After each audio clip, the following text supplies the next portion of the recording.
Common expression, সাধারণ অভিব্যক্তি। আপনি যখন অনেক বেশি হ্যাপি সেটা কিভাবে ইংরেজিতে প্রকাশ করবেন?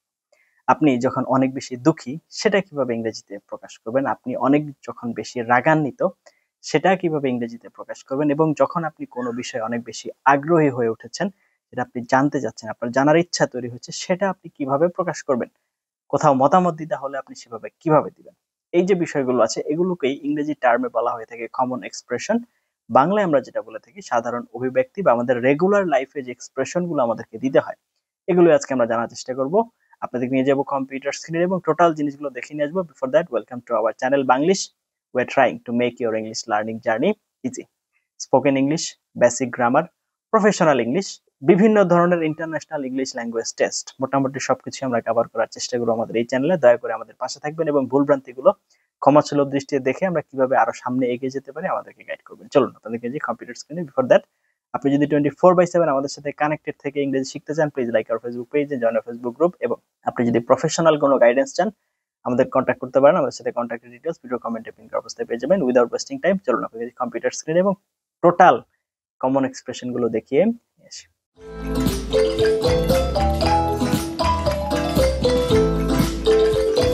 আজকে আমরা যে আলোচনাটা করতে যাচ্ছি সেটা হচ্ছে, অলরেডি আমরা জানি, সাম কমন এক্সপ্রেশন।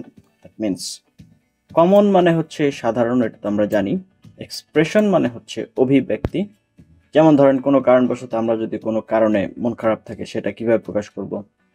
কোনো কারণবশত আমরা যদি অনেক বেশি এক্সাইটেড হয়ে পড়ি, কোনো কারণবশত আমরা অনেক বেশি উত্তেজিত হয়ে যাই, সেটা কিভাবে প্রকাশ করবো? এই ধরনের বিভিন্ন ধরনের অভিব্যক্তি, এক্সপ্রেশন কিভাবে দিতে হয়, সেই জিনিসগুলো আজকে আমরা জানার চেষ্টা করব।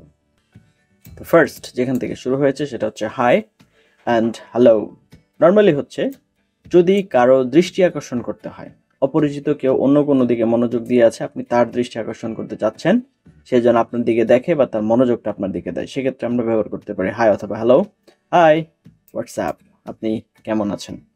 হাই এবং হ্যালো এর ভিতরে এই দুইটাই হচ্ছে আপনার ইনফর্মাল, এটা আমাদের একটু মাথায় রাখতে হবে। যদি আমরা এটা আমাদের ফ্রেন্ডস, ফ্যামিলি এখানে ব্যবহার করতে পারি, কিন্তু ফর্মাল কোনো সেক্টরে, যেমন ধরেন আপনার বস, আপনার কলিগস অথবা আপনার শিক্ষক, এই ক্ষেত্রে এই হাই হ্যালো ব্যবহার করা যাবে না।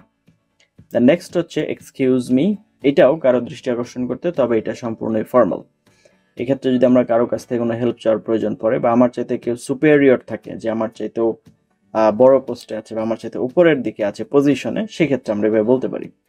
So for an example, excuse me, can you give me the pen for a minute? তোমার কলমটা কি আমাকে 1 মিনিটের জন্য দিতে পারো কিনা, যখন আমার কোনো কিছুর প্রয়োজন। এরপর হচ্ছে প্লিজ। আমি যদি চাই কেউ আমার জিনিসটা একটু দয়া করে হলেও করুক, বা তার, মনে করেন তাকে বাধ্যতামূলক না, তাকে রিকোয়েস্ট করা, সেরকম অনুগ্রহ পেতে চাই, please work with patience or you will fail. তুমি যদি ধৈর্য সহকারে কাজ না করো তাহলে তুমি কি করবে? ব্যর্থ হবে। সুতরাং দয়া করে কাজটা করো। Thank you or thanks. কাউকে যদি আপনি ধন্যবাদ জানাতে চান, কোনো কারণবশত কেউ আপনাকে কোনো হেল্প করেছে, আপনার কোনো কাজ দিয়ে দিয়েছে, কোনোভাবে আপনাকে কোনো একটা কাজে সহযোগিতা করেছে, সেই ক্ষেত্রে আমরা ধন্যবাদ জানানোর ক্ষেত্রে থ্যাংক ইউ অথবা থ্যাঙ্কস ব্যবহার করতে পারি। Thank you very much for your kindness. আপনার সহযোগিতার জন্য অনেক এবং অনেক ধন্যবাদ। ইটস অল রাইট, ধন্যবাদের বিপরীতে I am very sorry for that, it's all right. কারণ আপনাকে কেউ বললো ধন্যবাদ এবং কেউ যদি সরি বলে, দুইটার ক্ষেত্রে যদি আপনাকে বলে যে I am really thankful to you, it's all right. I am very sorry for that, এটার জন্য it's all right, it's okay. ধন্যবাদের বিপরীতে থ্যাঙ্কস ফর হেল্প, কেউ আপনাকে ধন্যবাদ জানালো, আমরা বলতে পারি কি ইটস ওকে, ইটস ফাইন। ধন্যবাদের বিপরীতে ও সরি স্যার। এক্ষেত্রেও আপনাকে ধন্যবাদ এবং সরি দুইটার বিপরীতে আমরা ইটস ফাইন ব্যবহার করতে পারি। আই অ্যাম ফাইন, ভালো থাকা জানাতে, যদি আপনাকে কেউ জিজ্ঞেস করে কেমন আছেন, how are you, I am fine. আর নেভার বেটার, নেভার বেটারটা একটা ব্রিটিশ ফ্রেজ, এটার অর্থ হচ্ছে ভালো আছি। সরি, কোনো কারণবশত যে হচ্ছে আপনি দুঃখ প্রকাশ করছেন, বা আপনার দ্বারা কারো কোনো ক্ষতি হয়েছে বা হওয়ার সম্ভাবনা আছে, সেক্ষেত্রে আমরা কি করব? সরি আই হার্ট ইউ, দুঃখিত আমি আপনাকে কষ্ট দিয়েছি। আই এম সরি, বিরক্তির কারণ বোঝাতে, I am really sorry, I didn't want to do this, আমি খুবই দুঃখিত, আমি এটা করতে চাইনি। এক্স্যাক্টলি, ঠিক তাই। Exactly we want to implement that plan, আমরা এই প্ল্যানটা বাস্তবায়ন করতে চাই। ইমপ্লিমেন্ট মানে হচ্ছে বাস্তবায়ন। রাইট, ঠিক, right you are, we should leave now, তুমি একদম ঠিক বলেছো, এখন আমাদের যাওয়া উচিত। এরপরে হচ্ছে আফটার ইউ, আগে যেতে বললে। ধরেন আপনি কোনো কারণবশত কোনো একটা লাইনে দাঁড়িয়েছেন, তো লাইনে দাঁড়ানোর পর আপনার সামনে একজন হচ্ছে সিনিয়র সিটিজেন, একটু এইজড পারসন, তো আপনি তাকে বললেন যে প্লিজ আফটার ইউ, আপনি আগে যান, আপনার পিছনে দাঁড়াচ্ছি। ইউ আর রাইট, আপনি ঠিক, you are right, we should pay for this, আমাদের এটার জন্য টাকা দেওয়া উচিত। শিওর, অবশ্যই। Sure, then I'll get admission, আমি অবশ্যই ভর্তি হব। ইটস মাই প্লেজার, প্রশংসার প্রতি উত্তরে thank you, it's my pleasure, এটা আমার আনন্দের বিষয়, আমি আপনাকে হেল্প করতে পেরেছি বা আপনার কাজটা করতে পেরেছি। আই থিঙ্ক সো, আমার তাই মনে হয়। হোয়াটস ইউর ওপিনিয়ন, তোমার মতামত কি? আই থিঙ্ক সো, হ্যাঁ আমার এটাই মনে হয়। আই হোপ সো, আমিও তাই আশা করি, আমিও এটা আশা করি। Bangladesh may win the match, I hope so, Bangladesh খেলায় জিতবে, আমিও তাই আশা করি। শেম, কি লজ্জা। Shame, you are so cruel, কি লজ্জা, তুমি এতটাই নিষ্ঠুর। হোয়াট এ নুইসেন্স, কি আপদ। What a nuisance, what did you do last night, তুমি হচ্ছে গত রাত্রে কি করেছো। সেই, ধরো, বা আমরা যেটাকে মনে করে বলি, সেই ইউ আর কবি নজরুল, মনে করো তুমি কবি নজরুল। সাপোজ, সেম, ধরো, suppose I am the teacher of you, আমি তোমার শিক্ষক। ফর এক্সাম্পল, উদাহরণস্বরূপ। ফর এক্সাম্পল, যে কোনো সময় আমাদের উদাহরণ দেওয়ার প্রয়োজন হলে, যে কোনো বিষয়ে উদাহরণ দেওয়ার দরকার হলে, যখন আমরা কোনো কিছু এক্সপ্লেইন করি বা কোনো কিছু ডিসকাস করি, তখন উদাহরণ আনার জন্য ফর এক্সাম্পল এই ওয়ার্ডটা আমরা ব্যবহার করতে পারি। টু স্পিক ইন ডিটেলস, খোলামেলা ভাবে বলতে গেলে, তো এটা আমরা নিয়ে আসতে পারি যখন বলার প্রয়োজন পড়ে। হ্যাঁ, আমি যদি আপনাকে একটু ভেঙে বলি, অ্যাকচুয়ালি, সত্যিকার অর্থে বা আসলে, actually mister Himel is a good boy. To be frank, খোলামেলা ভাবে বলতে গেলে, to be frank, I wonder how, আমি অবাক হই যে, I wonder how Bangladesh won the match. Frankly speaking, frankly speaking, so kind of you, you deserve this, so kind of you sir, এটা হচ্ছে কি, আপনার দয়া, তুমি এটা পাওয়ার যোগ্য না, আসলে আপনি দয়া করে আমাকে দিয়েছেন, এটা আপনার দয়া। তো সেক্ষেত্রে আমরা so kind of you দিয়ে এটা আনসার দিতে পারি। শাট আপ, চুপ করো। Shut up, you are talking much, তুমি অনেক বেশি কথা বলছো। am I clear to you, তার মানে হচ্ছে যখন আপনি কাউকে জিজ্ঞেস করবেন আমি কি তোমাকে বোঝাতে পেরেছি বা তুমি কি আমাকে বুঝতে পেরেছো, সেক্ষেত্রে am I clear to you about the topics বলতে পারি। এরপরে হচ্ছে it was really a bad day, এটা খুবই খারাপ দিন ছিল। It was really a bad day, এটা খুবই খারাপ দিন ছিল। I am so tired, it was really a bad day, আমি খুবই খুবই এবং খুবই ক্লান্ত। খুবই কি ছিল, খারাপ দিন ছিল। ডোন্ট শাউট, ডোন্ট শাউট, চিৎকার করো না। ওকে, আমরা এই জিনিসগুলো এভাবে যদি আমরা জিনিসগুলো ঠিকঠাক মতো করে পড়ি, তাহলে আশা করা যায় যে আমরা আমাদের এভরিডের যে কমন এক্সপ্রেশন সেগুলোতে ভালো করব। এরপর আপনাদের প্র্যাকটিসের জন্য এই যে আমি একটা কনভারসেশন দিয়ে রেখেছি, প্রোনাউন্সিয়েশন রিলেটেড। তো এটা আপনারা একটু পড়বেন, এখানে সুন্দর একটা কনভারসেশন দেওয়া আছে, এটা পড়লে আশা করি আপনাদের জন্য স্পিকিং ডেভেলপমেন্টে ভালো হবে। এরপর আমরা চলে আসি কমন এক্সপ্রেশন পার্ট 2-তে। কোনো কিছুর বিষয় যদি আমাদের কাছে বলার দরকার পড়ে, ও আচ্ছা এই ঘটনাটা এরকম ছিল, তাহলে আই সি, ও আচ্ছা, I see you are the culprit, culprit মানে হচ্ছে পাপী বা দোষী।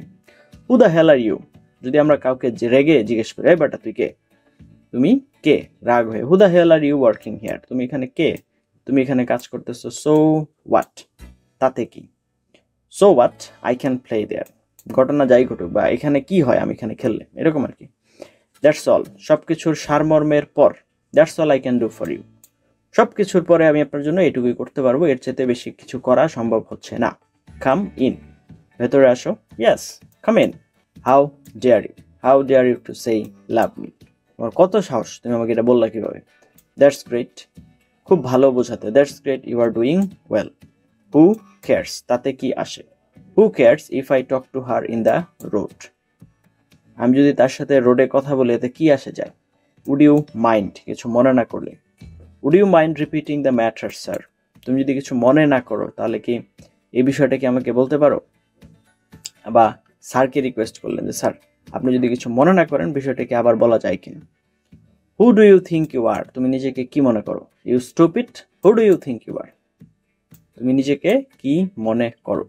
এনিথিং এলস, আর কিছু, মানে আপনাকে কোনো একটা কিছু বলছে, ভাই এই কাজটাই করে দিতে পারবেন, তখন আপনি সেই কাজটা করার পর তাকে জিজ্ঞেস করলেন যে আর কিছু প্রয়োজন আছে কিনা। Anything else I can do for you. So that's the case, তাহলে এই হলো ঘটনা। Oh I see, that's the case, মানে কোনো একটা ডিসকাশন হচ্ছে, আপনাকে একটা ইনফরমেশন দেওয়া হলো, আরে তুমি কি জানো এখানে এরকম ঘটছে। Oh I see, that's the case. Fortunately, fortunately মানে হচ্ছে সৌভাগ্যবশত। Fortunately he got the DV lottery, তাহলে সৌভাগ্যবশত সে কি করেছিল, ডিভি লটারি পেয়েছিল। আনফরচুনেটলি, দুর্ভাগ্যবশত, unfortunately he missed the train, সে ট্রেন মিস করেছে। ইউ ডিজার্ভ দিস, তুমি এটার যোগ্য। You win the match, you deserve this, তুমি এটা পাওয়ার যোগ্য, তুমি এটার জন্য পরিশ্রম করেছো। অন দ্য আদার হ্যান্ড, অপরদিকে, he didn't care, on the other hand he was drunk, সে কিছুই কেয়ার করতো না, এবং অপরদিকে সে কি ছিল, মাতাল ছিল। আনকোয়েশ্চেনেবল, প্রশ্নই ওঠে না। ইউ ওয়ানা গো আউটসাইড, আনকোয়েশ্চেনেবল, তুমি ক্লাসের ভিতরে বাইরে যাওয়ার চিন্তা করছো, কোনো সুযোগ নেই। Silent please, or please silent, silent please, sir is coming, চুপ করো, টিচার আসছে অথবা শিক্ষক আসছে। বি অ্যাটেন্টিভ, মনোযোগী হও, be attentive to your study, তুমি তোমার পড়াশোনায় মনোযোগী হও। That will be great, I think that will be great, আমি মনে করি এটা কি হবে, ভালোই হবে। So far as I know, আমি যতদূর জানি, so far as I know he is a good man. Anyway, যাই হোক, anyway be quiet, nobody will come again, যাই হোক চুপ করো অথবা শান্ত হও, আর কেউ আসবে না। নেভার বেটার অ্যাজ ইউজুয়াল, খারাপ না, চলছে, ভালোই আছে। Never better, what about you, তোমার ব্যাপারে বল। বাই টার্নস, পর্যায়ক্রমে, যখন কোনো একটা কিছু ধাপ বাই ধাপ চলে, প্রথম পর্যায়ে, দ্বিতীয় পর্যায়ে, তৃতীয় পর্যায়ে, আবার প্রথম পর্যায়ে, দ্বিতীয় পর্যায়ে, এইভাবে চলে, তখন এই ফ্রেজটা আমরা ব্যবহার করতে পারি, by turns. Weal and woe come by turns, ভালো এবং মন্দ পর্যায়ক্রমে আসে। A little bit, I got a little bit time to move there, আমার সেখানে সরার জন্য বা সেখানে যাওয়ার জন্য খুবই অল্প সময় ছিল। হোয়াট দ্য হেল, এটা কি, what the hell it is, এটা হচ্ছে আপনি যখন কোনো কিছু রেগে জিজ্ঞেস করবেন যে এটা কি, ক্ষেপে যে জিজ্ঞেস করতেছেন, তখন। ওয়েট আ মোমেন্ট, একটু অপেক্ষা করো, wait a moment, I'm coming, আমি আসছি। অন দ্য ওয়ে, পথেই, I'm on the way sir. Overall, সব মিলিয়ে, overall the matches was enjoyable, সব মিলিয়ে খেলাটা অনেক আনন্দদায়ক ছিল। অন দ্য ইনস্ট্যান্ট, তৎক্ষণাৎ, on the instant he entered the room, তাৎক্ষণিকভাবে সে রুমে প্রবেশ করেছে। এতক্ষণ পর্যন্ত আপনারা সবগুলো জিনিস দেখলেন, জানলেন এবং বুঝলেন। এখন এই যে লেসনটা রয়েছে, এটার পিডিএফ যদি আপনাদের দরকার হয়, তাহলে প্লিজ আপনার জিমেইল অ্যাড্রেসটা ভিডিওর কমেন্টে আপনি কমেন্ট করে দিবেন, আমরা আপনাকে মেইল করে দেব পিডিএফটা। আর আজকে দেখলেন, জানলেন এবং বুঝলেন, এখন কি করতে হবে, আপনাকে প্র্যাকটিস করতে হবে। আপনি যদি রেগুলার লাইফে এগুলো প্র্যাকটিস না করেন, আজকে জানলেন, আগামীকাল ভুলে যাবেন। সো দয়া করে ডু রেগুলার প্র্যাকটিস। এবং আপনি চাইলে আরো একটা কাজ করতে পারেন, সেটা হচ্ছে, যেটা আপনাদের জন্য অপশনাল, আপনারা এই কমন এক্সপ্রেশন গুলো দিয়ে সেন্টেন্স মেক করে আমাদেরকে ভিডিও কমেন্টে সাবমিট করতে পারেন। আপনার যদি কোথাও কোনো ভুল হয়, আমরা সেটা কারেকশন করে দিব, তাহলে আপনার প্র্যাকটিসটা আরো ভালোভাবে হয়ে যাবে। যাই হোক, তোমার সাথে ছিলেন তার জন্য অনেক অনেক ধন্যবাদ। এই ধরনের আরো অনেক ইনফরমেটিভ লেসন পাওয়ার জন্য দয়া করে চ্যানেল সাবস্ক্রাইব করে পাশে থাকতে ভুলবেন না।